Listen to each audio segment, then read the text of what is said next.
Mr. Yazdi, you want to comment on that? Yes, you see, when I say the interests of both sides, I do not mean to support or endorse the Iranian foreign policy. What I say basically, there is the interest of Iran, security interest, national interest, to have the stability in Iraq. I'm not endorsing. However, I agree with one point that Mr. Pearl makes, and that is, although many Iranian, or particularly the authorities, they say nuclear advancement, acquiring the nuclear technology and knowledge is a basic right of Iran. We say yes, but however, there are some other basic rights of our people which are neglected, which are not looked after. So we agree in that one. But however, I think that both sides must recognize, as Mr. Pearl said, the United States government at the moment doesn't want to get involved. The Iranian authorities also, they don't want seriously to sit and resolve the problem. But I'm talking that basically the stability in Iraq will be beneficiary for all sides involved. Mr. Bukhari. Well, I just wanted to point out that there is this optimism or pessimism as to what the next president would do with Iran. There is this debate going on. I just wanted to point out that it doesn't really matter. Personalities matter very little when it comes to geopolitics, because every president, whether it will be Obama or Hillary or McCain, will be faced with the same narrow set of policy options that they can pursue. It's not that you can just wipe the slate clean and start over.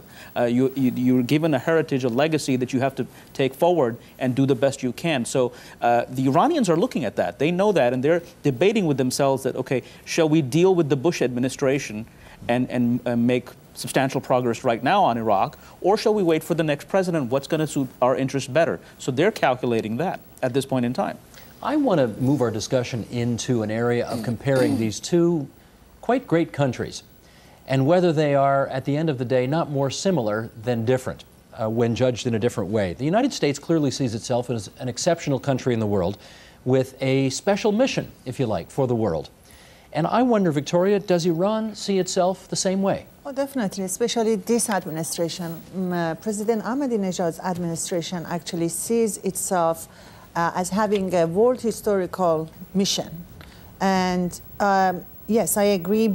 I think both regimes have this messianic understanding of what they are supposed to do. What does Iran feel its mission is in terms of bringing something special to the world? Yes, well, and I'm talking about the Ahmadinejad's, of course, government. Of course, first of all, I mean, there is this division between Islamic state, and Islamic tendency in Iranian regime versus Republican tendency. We have had that since the Iranian Revolution. And every administration has its own, tendency. With this one, of course, the Islamic tendency is much more. So there is this sense that it has a mission in terms of exporting Islamic revolution, bringing justice to the world. I mean, the notion of justice in this administration has been played out both internally and externally, and of course, it resonates in the streets of Arab countries, for example, in Palestine. So we are actually dealing with the discourse of freedom versus justice, and who wins, I'm not sure.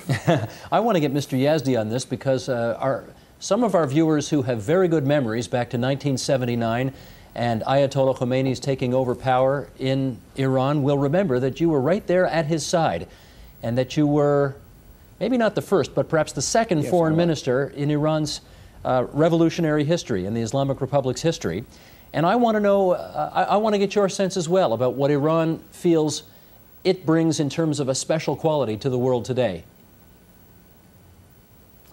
Well, the Iranian Revolution was basically towards the restoration of the basic rights and liberties of Iranian people and also independence. Iran is going through a historical transition. If Iran succeed in presenting an example of compatibility between Islam and democracy, I think that Iran will show the Muslim world an example. I'm afraid that since the revolution so far, we have not succeeded. Iranian authorities, they have not succeeded. Iranian people, they're struggling toward that one, but we have not achieved yet.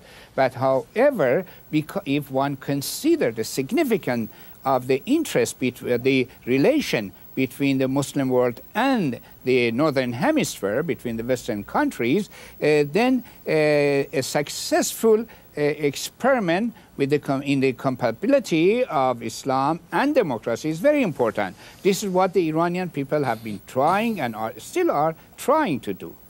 Mr. Pearl, I've been watching you out of the corner of my eye on my monitor here in the studio with a kind of a yeah, that's it. The kind of bemused smile on your face as I've tried to suggest a thesis here that America and Iran are both exceptional countries, both of which believe they have something special to bring to the world.